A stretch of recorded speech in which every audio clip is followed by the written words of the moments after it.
welcome to Greg Ducharme Golf. I am Greg Ducharme, and today we're taking a look at the Genesis Scottish Open, which takes place at the Renaissance Club in, obviously, Scotland, given that, of course, it's the Scottish Open. This is a really cool tournament.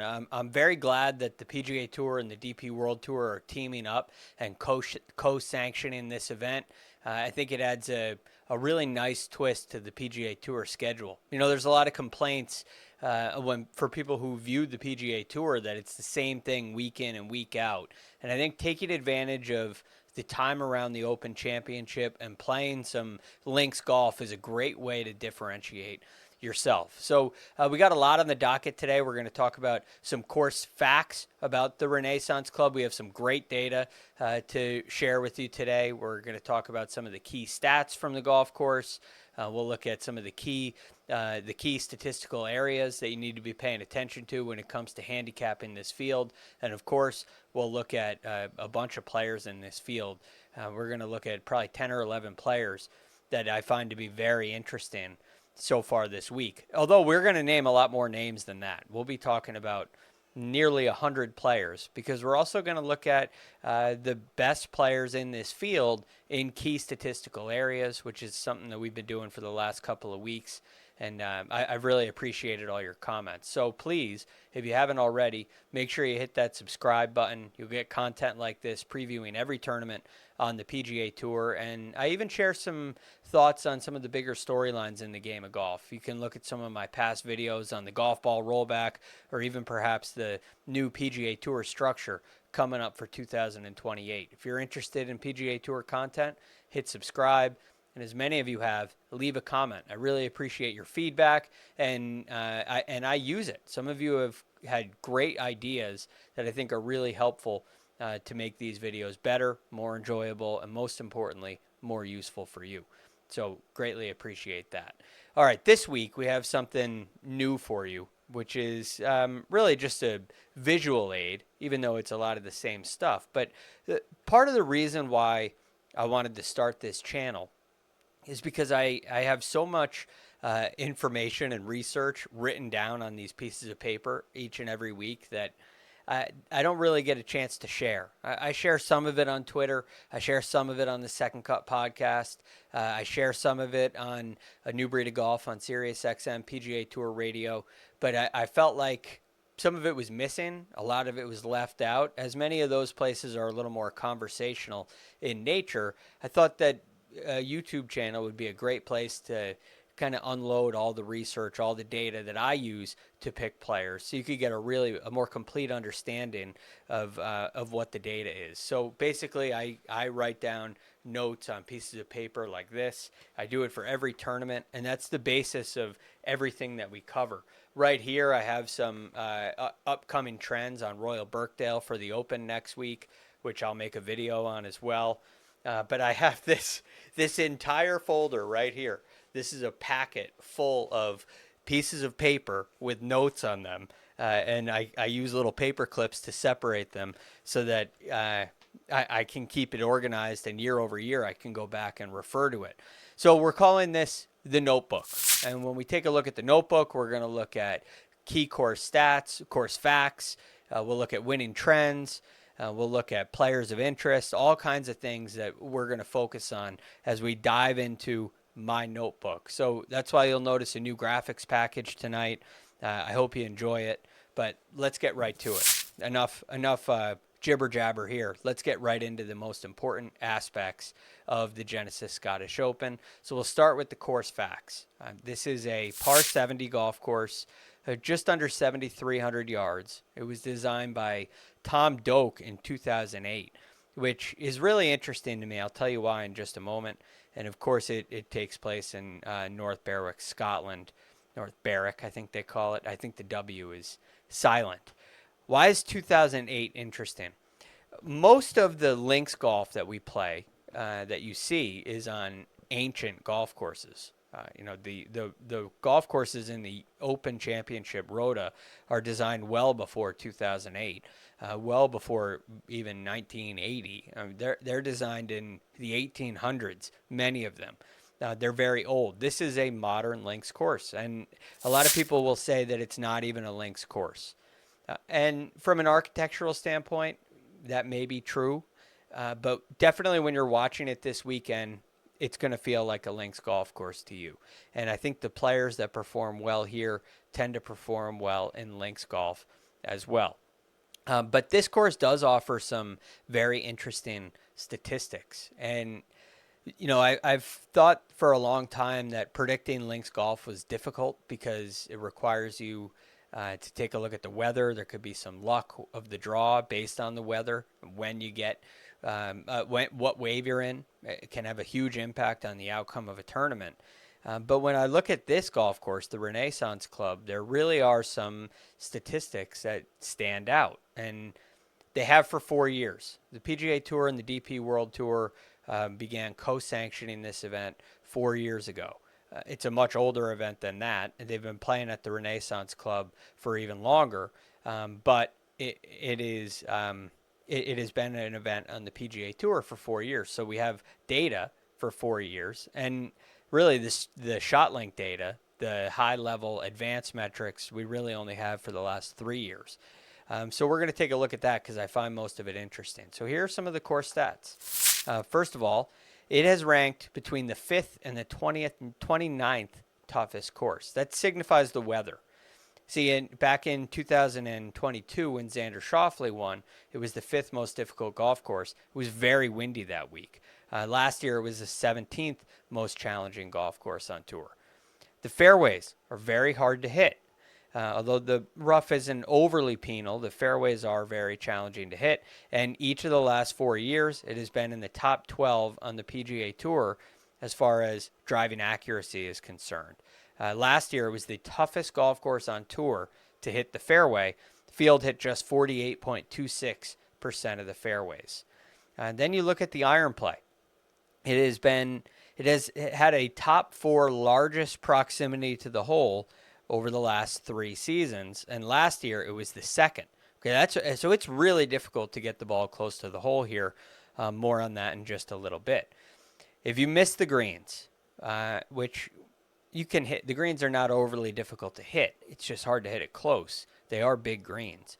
But it was a top 12 most difficult course to get up and down 3 of the last 4 years. It was 12th on tour last year. That's on the difficult side. I mean, it's not a U.S. Open scrambling test, but it is challenging. Now, part of the reason scrambling is difficult is because the putting is difficult as well. Each of the last 3 years, the Renaissance Club was the hardest golf course to make putts from 4 to 8 feet. That is a crucial zone when it comes to scrambling. You hit a pretty good pitch shot or chip shot or a good bunker shot, and you get it in there to 5 feet, and now those putts become very difficult to make.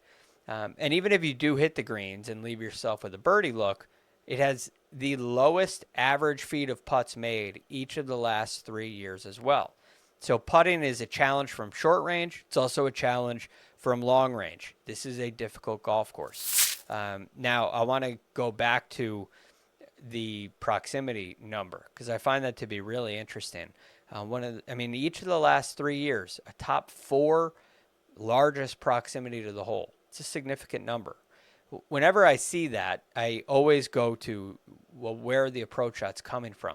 Usually that means long approach shots, and in this case, it does for the most part. From 150 to 175 yards, players, that's where about 18.3% of the field will hit their approach shots from. That's about average on the PGA Tour. Most PGA Tour events, the average is like 18.4. So it's actually a tick below PGA Tour average. 175 to 200, 16.7%, which is right around the average as well, maybe a tick above the average. And from 200 to 225, that makes up 16.7% of the approach shots. So the average approach shots are longer, for sure. From 200 to 225, that's well above PGA Tour average. And even when you get to 225 to 250, there's a portion of approach shots that come in that range as well. So it can definitely be a challenge. Now, what does all that mean? Now we got to take a look at the winning profile. What have the players who have won here done and what has led to success. I find this to be fascinating because there's only 4 players to look at. And again, when it comes to advanced metrics, at least during the week of their event, we have only 3 players to look at, which would be, of course, Robert McIntyre, you have Rory McIlroy, and you have Chris Gotterup from last year. And they present, Xander Schauffele won in 2022 as well. They present some similar aspects, some not so similar. So winning scores. Last year, Chris Gotterup won at 15 under. It's the same score as Rory McIlroy in 2023. Robert McIntyre reached 18 under in 2024. Xander won in 2022 at 7 under par. So if you get some wind, it can play very, very difficult. Looking at their driving, this is a big deal to me. They all, during the week of their win, these 3 players, again, we didn't have shot length data when Xander won. So 2025, 2024, 2023, Gotterup, McIntyre, McIlroy, they were either 1st or 9th in strokes gained off the tee. McIntyre was 9th. McIlroy and Gotterup led the field that week. Now, they also were on the long side. In fact, we do have driving distance for Xander. All 4 of these players were 35th or better in driving distance. Rory led the field. Xander Schauffele was 16th. Robert McIntyre 21st. Chris Gotterup was 35th. So length is definitely a privilege over accuracy. And I think that's because the fairways are hard for everyone to hit. Kind of like what we saw at Winged Foot back in 2020 at the U.S. Open. When everybody misses fairways, it's better to be closer to the hole. So it skews towards distance. Now let's look at some of the approach play numbers here. All the winners, the last 4 winners all hit at least 50 greens of regulation. But looking at the strokes gained approach, Robert McIntyre and Rory McIlroy, McIntyre was 5th. Rory McIlroy was 7th in strokes gained approach. So very strong iron play. Xander was a very good iron player in 2022 as well, although we don't have shot length data on him. Now, Chris Gotterup was 46th. So he, kind of a big fall off compared to the other 2 winners. And the same is true when you look at the proximity to the hole numbers. Robert McIntyre was 5th. Rory McIlroy was 19th, where Chris Gotterup was 46th. So he didn't hit it anywhere near as close to the hole. So Gotterup drove it really well. His iron play was so-so. He actually lost strokes approaching the green that week, if memory serves me correctly. But Gotterup made up for it with scrambling and his strokes gained around the green specifically. He was 9th, where McIntyre was 42nd and McIlroy was 28th. Then you look at strokes gained putting, and here's more separation for Chris Gotterup. He was 4th. Robert McIntyre was 16th, and Rory McIlroy was 34th.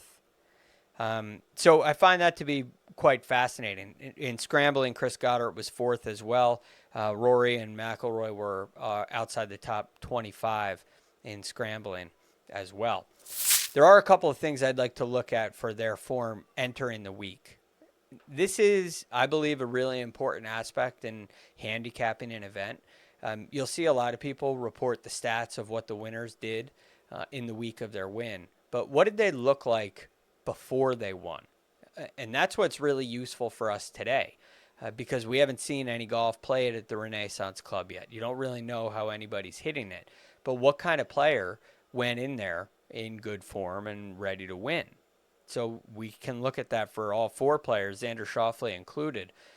They were pretty good drivers of the golf ball. All 4 of them entered the week 41st or better in strokes gained off the tee, and they were all top 50 in driving distance.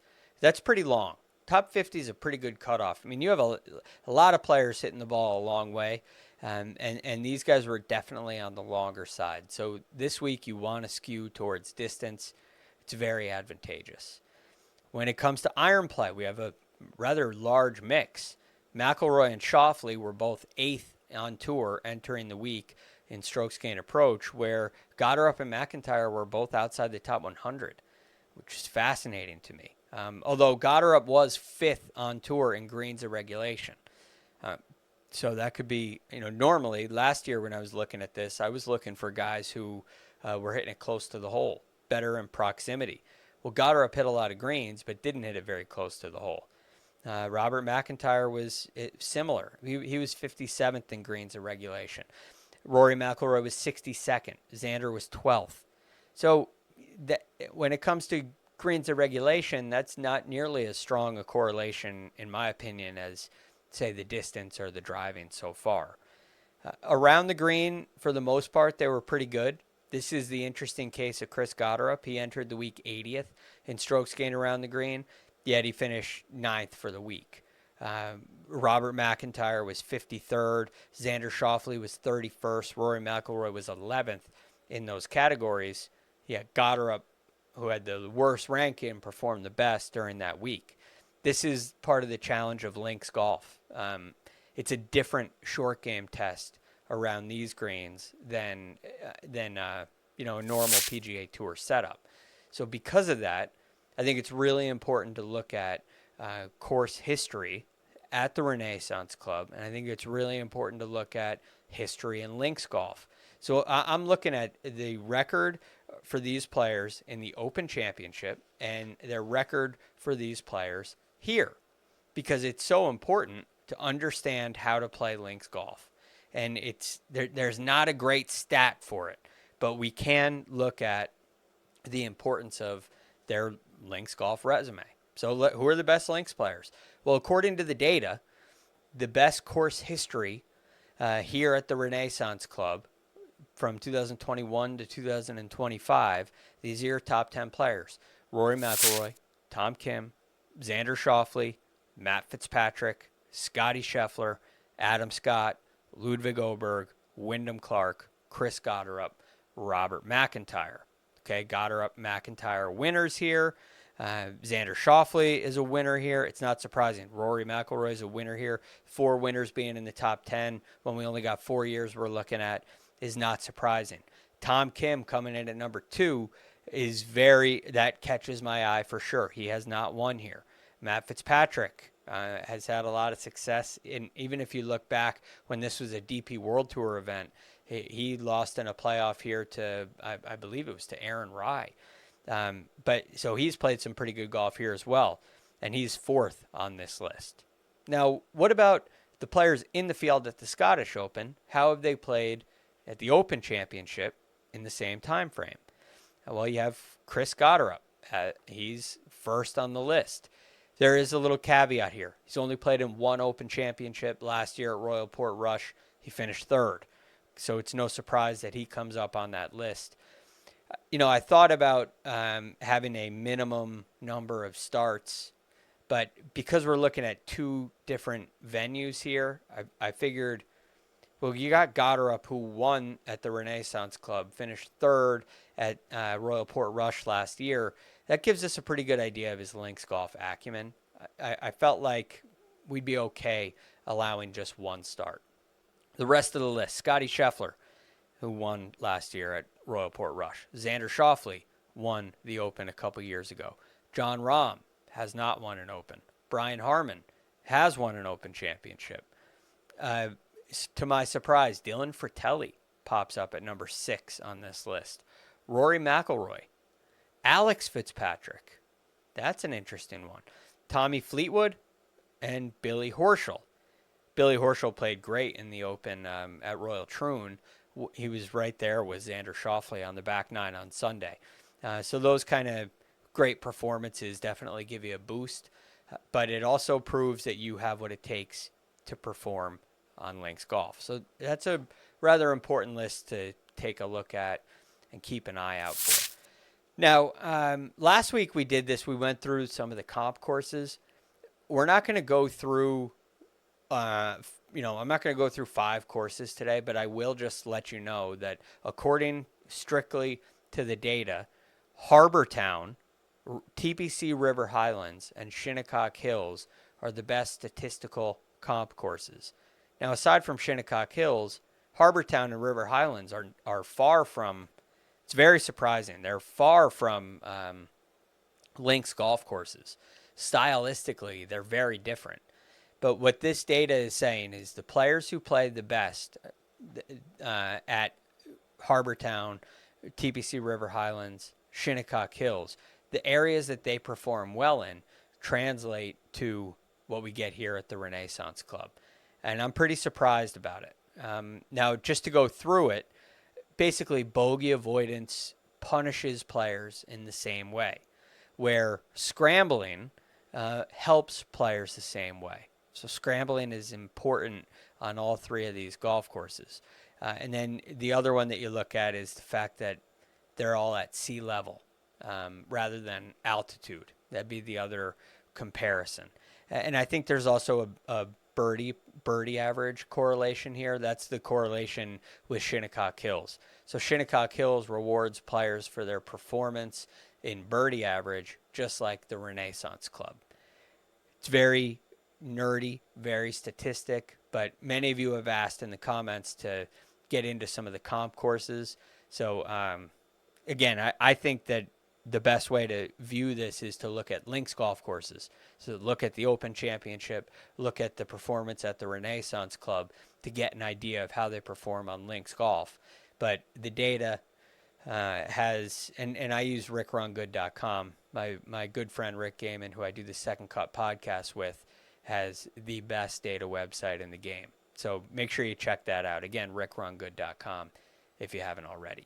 All right, now moving on. We're going to take a look at some of the stats that I found to be pretty interesting through my research process, aside from just course history and trying to identify good links players. Driving distance is an important thing. So let's look at the 10 best players in 2026 in this field when it comes to driving distance. We have Aldrich Potgieter leading the way, Michael Brennan, Jesper Svensson, Chris Gotterup, Nikolai Højgaard.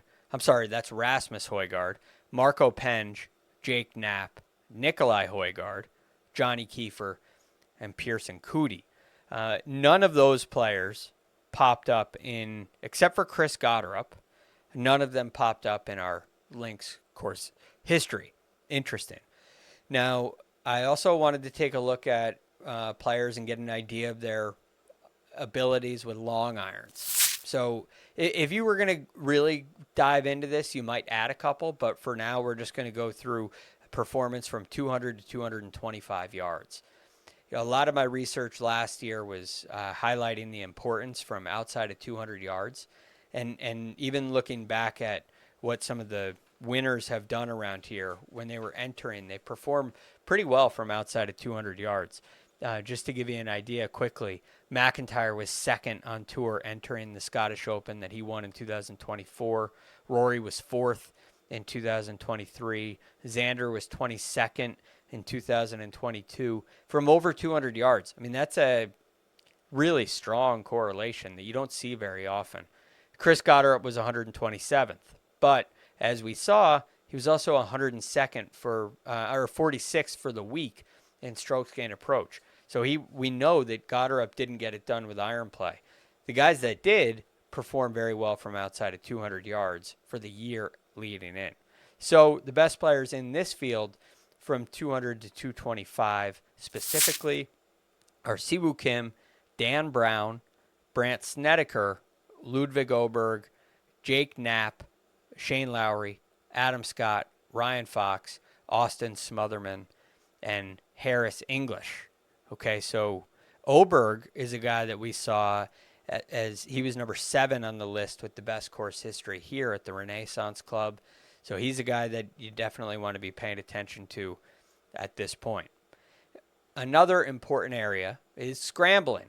Now we look at the best players on tour in 2026 in this field in scrambling, and we have Robert McIntyre, Jake Knapp, Xander Schauffele, Andrew Putnam, Nick Taylor, Kurt Kitayama, Tommy Fleetwood, Matt Wallace, Patrick Cantlay, and Sahith Theegala, rounding out your top 10.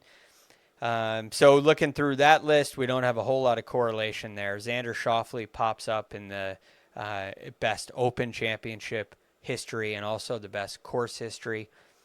So he's someone to pay attention to. Although don't know where I am with Xander's game right now. I think there's a likelihood that he plays well, but I'll tell you right now, he's not going to be in our next segment here inside the notebook. He didn't make my list.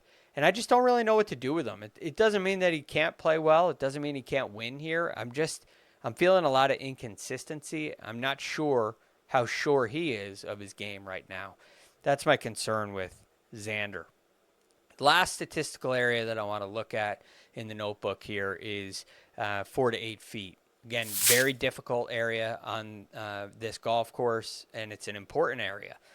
So, best players in this field from 4 to 8 feet in 2026. We got Paul Waring, Hao Tong Lee, Jake Knapp. He's popping up again. Jake Knapp was also in the driving distance category. Driver putter combo. Love that. At number 4, Sudarshan Yelamaraju. Matt Wallace popping up again. Also there in scrambling. Not surprising. Those two tend to go hand in hand. Nikolai Højgaard at number 6. Saw him also in the driving distance category. Matthew Pavone, Andrew Putnam, Thorbjorn Olesen, and Davis Riley round out your top 10. So what does all that mean? Well, last week for the John Deere, we saw a lot of strong correlations throughout the important statistics. There were a number of players that popped up quite often. Actually, Chris Gotterup popped up quite often last week. If you want to go back and check the tapes, feel free. I didn't necessarily pick him, but he did pop up in a lot of our key stat categories. So again, it's really important to know that those are guys you're paying attention to. You're going to go in and do a little more research on them. You're going to find out how they're playing right now. 2026 gives you a good idea of who the best players are in a certain area, but it doesn't mean they're performing very well right now in that area. So it's something to keep your eye on. Driving distance is one that we looked at. I don't like to start with distance. I like to end with distance. If you're in a tiebreaker, the longer player, go with the longer player. But you really want to be zoning in on the strong iron players. We're going to take a look at short game for sure. And I do pay attention to that 4 to 8 foot putting zone. It's pretty important. So pay attention to what's going on the greens as well. And as you'll hear in a lot of these things, I'm looking at links history, paying very close attention to that. So without further ado, continuing on to the next page of the notebook, let's get into some of the players. And looking right up here at the top, these two guys, they're always going to be on your list. Scottie Scheffler and Rory McIlroy will always be on your list. And I just am fascinated with Scottie Scheffler. Looking at some of his statistics for the year is just remarkable. He's third in strokes gained off the tee. While he's a very accurate driver of the ball, he's also 33rd in driving distance. It's definitely in that top 50 trend. He's 8th in strokes gained approach. Remember, this is a season where his iron play has been down, quote unquote. Yet he's 8th on tour and rapidly rising. Outside of 200 yards, he's 46th. Very good in a stat category like that. He's 3rd around the green and leads the tour in scrambling. But how's he done recently? Look, he's picked up 5 or more strokes to the field approaching the green in 4 out of his last 6 events. He's gained over a shot in all of them. Going all the way back to the Arnold Palmer Invitational, he's gained a shot or more in every event. But over 5 in 4 of his last 6. It's just an elite ceiling. He's gained strokes putting in 4 straight, and he's got back-to-back top 10s here at the Renaissance Club, tied 3rd and tied 8th in 2023 and 2025. So he's played well here, just like he's played well everywhere. So my ultimate belief with Scottie Scheffler is he's due for a win. He's going to win soon. And I think you're kind of in a position where you just play Scottie every week.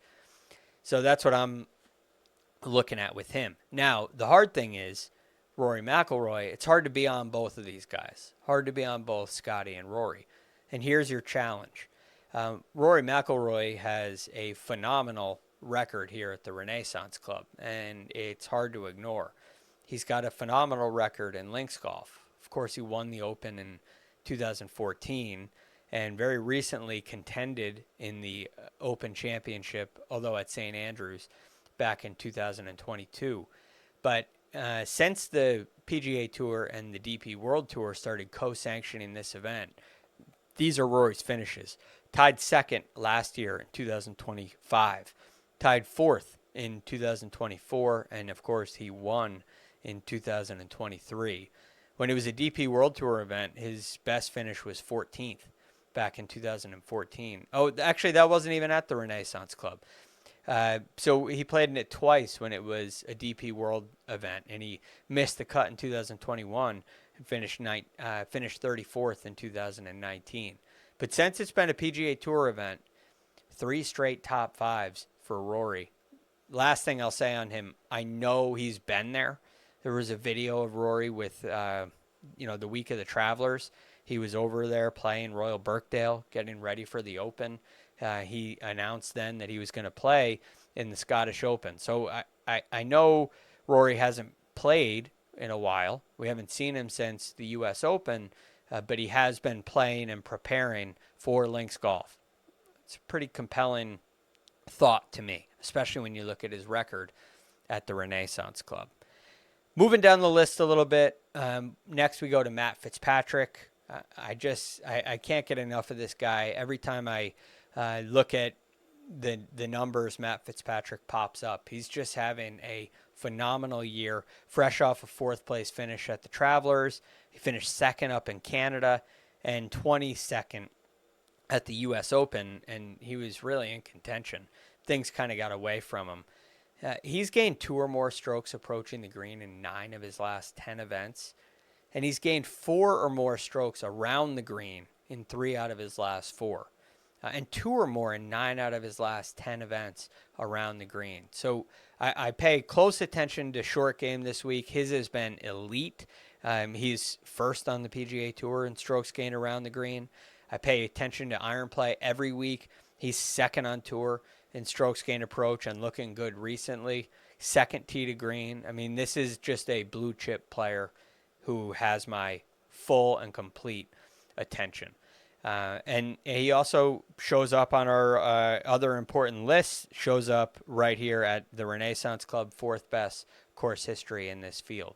Rory, Scheffler, Fitzpatrick, those are the 3 guys I'm looking at up near the very top of the board that I think are the most likely players to win this tournament this week. Now, I feel like Wyndham Clark is getting disrespected here. Wyndham Clark is like 1, 2, 3, 4, 5, 6, 7, 8. He is the 9th most expensive player on DraftKings if you're playing DFS. And what has he done lately? Well, he finished tied 5th at the Travelers, won the U.S. Open, 11th at the Memorial, 11th in Canada, 3rd at the Memorial, and he won the Byron Nelson. He has been the hottest player on the planet. Yet for some reason, he's the 9th most expensive player. I understand him being behind Scottie Scheffler, Rory McIlroy, Jon Rahm, who is playing this week, by the way. We do have live players competing this week because it's they're playing through the DP World Tour. But for Wyndham Clark to be priced that way just feels wrong to me. And look at that. I mean, 3 or more strokes putting in 5 out of his last 7 events. 3 or more strokes approaching the green in 3 out of his last 5 events. 2 or more strokes around the green in 4 straight. He has just been red hot. And if there's any area that he's struggled in, it's been the driving distance, driving accuracy. He never struggles with driving distance. He has a ton of club head speed, but he struggles with the accuracy from time to time. And these fairways are hard to hit for everybody. It's not the worst problem in the world. So what's his record here? You may not think of Wyndham Clark as a great links player, but check out this record. 2025, tied 11th. 2024, tied 10th. 2023, tied 25th. 2022, tied 16th. I mean, there are some times in there where Wyndham Clark wasn't playing very well and figured it out here. And now he is playing as well as anybody in the game. Maybe better than anyone in the game. And there's a lot of value to be had with Wyndham Clark this week. I think it's a perfect setup for him, and I think he's being a little bit disrespected in the odds, even though he's still very respected and fairly highly ranked this week. Moving on down, Tyrrell Hatton, another player that has my interest this week. I mentioned live players are playing as long as they're members of the DP World Tour as well. It's how John Rahm is in the field, and it's how Tyrrell Hatton is in the field this week. Look, it's a little hard for me to judge the live players. Not that I'm judging anyone, but it's hard for me to assess their play and know where they really are. Where do they really stack up against a field of PGA Tour PGA and DP World Tour players? All we really have to go on is the majors. Although I do look at some of the performance metrics from Live, which again are on rickrungood.com. I pay attention to those. I think it's nice to know, although I don't know how to really value them. But looking at some of the things that Hatton has done, 2.5 or more strokes approaching the green in 4 of his last 5 events. 2 of those were major championships, the U.S. Open and the PGA. He hit the ball really nicely. Even though he missed the cut at the PGA, did finish 7th at the U.S. Open. 2 or more strokes around the green in 4 out of his last 5. Again, that's the same. He got 2 majors in there.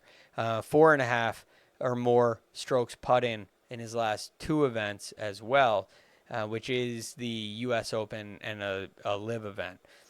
But then the other aspect with Tyrrell Hatton I like is his links performance, which has been very strong. Here at the Renaissance Club, he finished tied 6th in 2023, tied 24th in 2022, tied 18th in 2021, and 14th in 2019. I think he understands how to play the links golf and this golf course perfectly fine. So I like where we are with Tyrrell Hatton. Now, Justin Thomas is another guy who has my attention. I'm kind of, I don't want to say reluctant, but I love what I see in the numbers. And that's ultimately the point of this. And I think it makes a lot of sense thinking about Justin Thomas's style. He's very creative. He has a very good short game. Links golf should work for him. He's also driving the ball much better this year. He's 56th in driving accuracy. That's the best mark of his career. He's 47th in distance, so long enough to kind of gain that advantage, that driving distance advantage here. And he's second on tour in strokes gained around the green. I mean, that has been really impressive for him. I also see the putter starting to show signs where it can get hot. 3.5 or more strokes putting in 3 of his last 6. It doesn't mean that it's been consistent, but you're talking about 3.5 or more strokes. It can get heat up, and he's been able to putt pretty well at least some of the time. And the iron play is starting to look a little better. Not quite vintage Justin Thomas, but he's gained a shot and a half or more in 3 out of his last 5.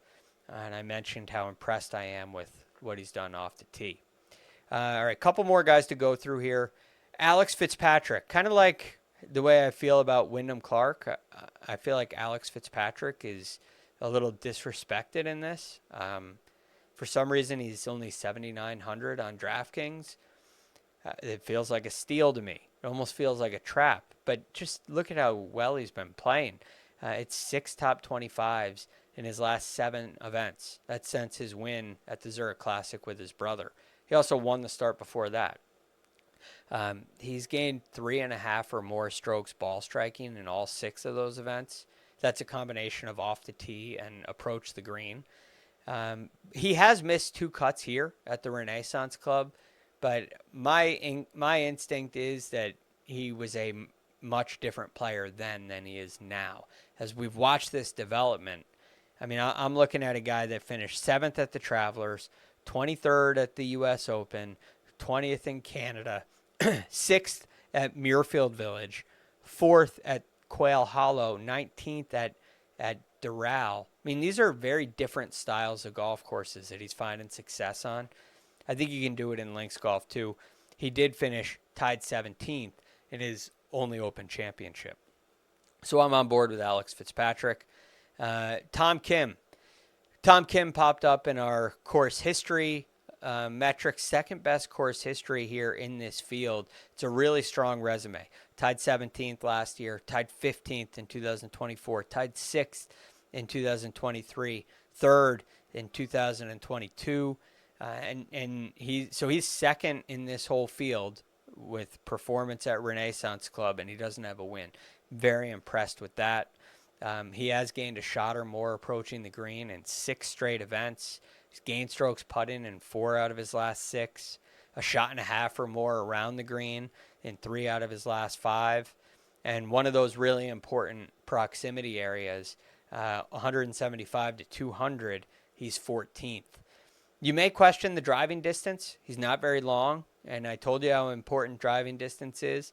I do think his record here kind of eliminates that concern. He's shown that he's long enough to contend here, but he's also longer than he's ever been on the PGA Tour. He's averaging 303 off the tee this year, which is a lot longer for him. So I find that to be pretty impressive.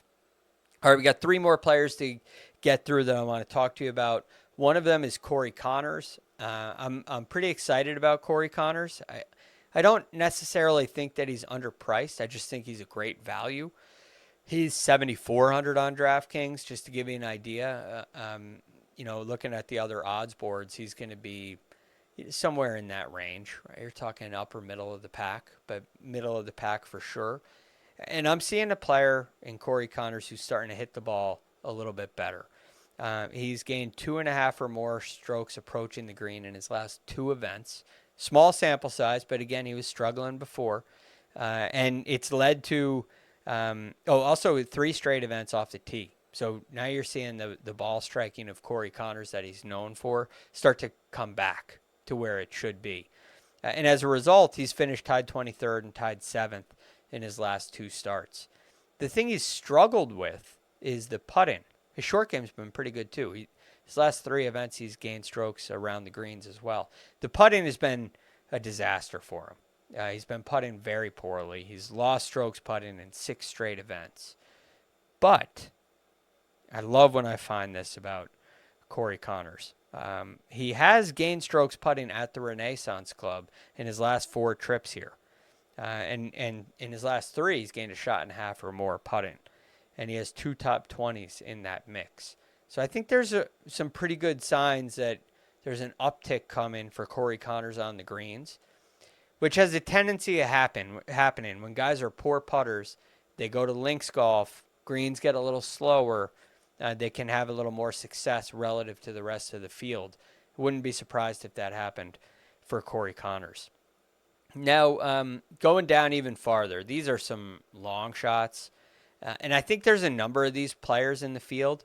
But I'm just going to give you an idea for these 2 guys of what I'm looking at. Again, just like with LIV, I said this about the LIV players. I have a hard time assessing what it means.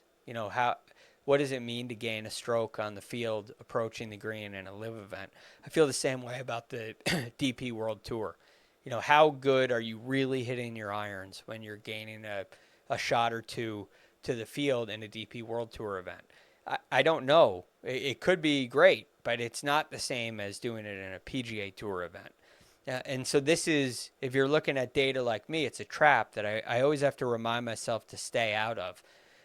Just because the chart says that it's green and it looks like a really big number, it doesn't mean we're not comparing apples to apples here. So it's just something to keep in mind. And there's a number of these players. It's a cool thing about the co-sanctioned event. You get a number of DP World Tour players, and they're playing with PGA Tour players. So we get a really strong combination. And when you start looking at some of the long shots, real long shots, and value plays and 6K guys on DraftKings, you see a lot of these players. And you may not be familiar with them, but looking at some of their stats, it can be impressive. So I think that picking a guy or 2 like this, especially if it opens up Scottie Scheffler at the top end of the lineup or Rory McIlroy, is worth it. One of those guys is Bernd Wiesberger. He just finished 3rd at the International Open. He finished tied 21st at the KLM Open and tied 4th at the Austrian Open. So the finishing positions have looked really good in his last 4 starts. He's gained strokes 2 or more approaching the green in all 3 of those that were measured. One wasn't measured. And it's been 5 out of his last 6 events where he's gained 2 or more strokes approaching the green. He's done the same thing off the tee.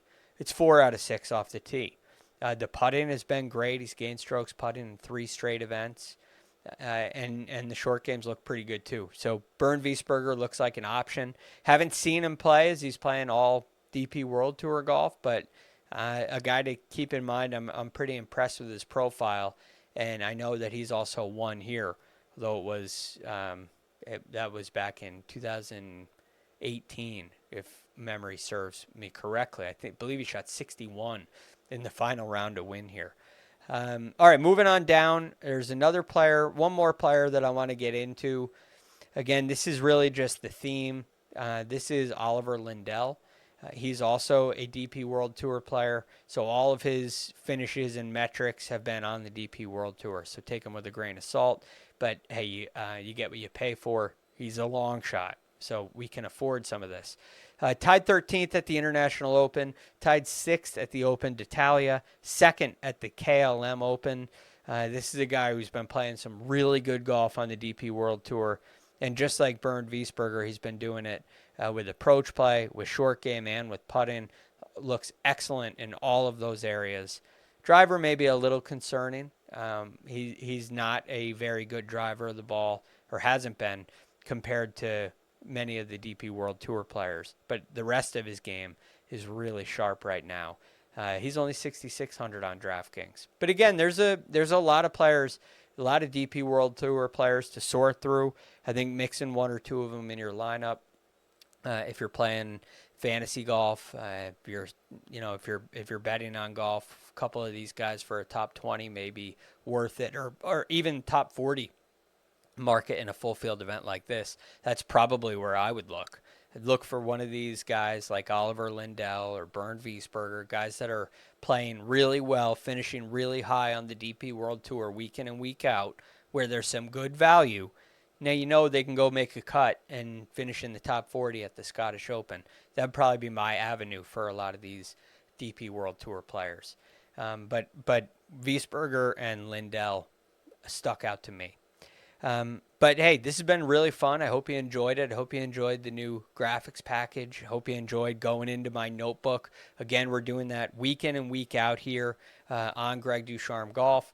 For every tournament, we're going to have a preview just like this. For those of you that are already involved, thank you. I appreciate it. For those of you who are seeing this for the first time, hey, hit subscribe. Leave a comment. Let me know your thoughts. If there's any feedback you have, if you can't read the handwriting or anything like that, just let me know in the comments, and I'll do everything I can to fix it. And stay tuned, because we got some great stuff coming up with the Open Championship around the corner next week.